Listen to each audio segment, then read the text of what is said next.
তো hello guys, আসসালামু আলাইকুম। আশা করি তোমরা সবাই ভালো আছো। তো আজকে আমরা হলদিয়া শপিং মলে ঘুরতে যাচ্ছি। তো তোমরা সবাই পাশে থেকে ভিডিওটা লাইক কমেন্ট শেয়ার সাবস্ক্রাইব করতে একদম ভুলবেন না। তো এটা ময়নার ব্রিজ আমরা এসে গেছি গাইস। আজকে খুব বাবাল হবে, মজা হবে, এনজয় হবে। তোমরা সবাই পাশে থেকো। তো আজকের ওয়েদারটা হবে খুব সুন্দর। তো গাইস আমাদেরকে পেট্রোল ভরতে হবে, তো আমরা পাম্পে এসে গেছি। তো পাম্পে তেল ভরে আমরা আবার রাস্তাতে এগোবো।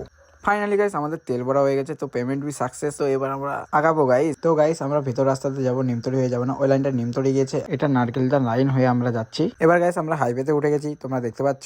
তো হাইওয়ে হয়ে আমরা যাচ্ছি, এটা নন্দকুমার। ফাইনালি আমরা এসে গেছি হলদিয়া, তোমরা দেখতে পাচ্ছ। তো হলদিয়াতে আবার খুব ভালো হবে, এনজয় হবে, তোমরা সবাই পাশে দেখো। তো গাইস আমরা হলদিয়া মলের কাছে এসে গেছি, তোমরা দেখতে পাচ্ছ। তো আমরা এবার চা খাবো, চা খেয়ে আমরা এবার মলের দিকে এগোবো। ফাইনালি আমরা মলের কাছে এসে গেছি। তো মলে কত সুন্দর ভিউ তোমরা দেখতে পাচ্ছ, ভেতরে কেমন হবে তো তোমরা বুঝতেই পারছো। তো বিভিন্ন রকমের সামান আছে, তোমরা যা যা লাগবে তোমরা নিতে পারবে এখানে। কত সুন্দর ভিউ তোমরা দেখতেই তো পাচ্ছ। তো ফাইনালি আমি 16 Pro Max নিয়ে নিলাম। না না গাইস আমি নেই না, তো মজা করেছি তোমাদের সাথে। ফাইনালি আমার একটা ফ্যান ফলোয়ারের সাথে দেখা হয়ে গেল। তোমরা সবাই পাশে থেকো আমার এরকম। ফাইনালি আমরা মল থেকে বেরিয়ে গেলাম, বাচ্চার সাথে দেখা হয়ে গেল আমার বন্ধু। আমরা এবার বাড়ির দিকে চলে যাবো। আজকে মতো এই পর্যন্ত ছিল। যদি ভালো লাগে লাইক কমেন্ট শেয়ার সাবস্ক্রাইব করতে একদম ভুলবেন না। আল্লাহ হাফেজ, টেক কেয়ার।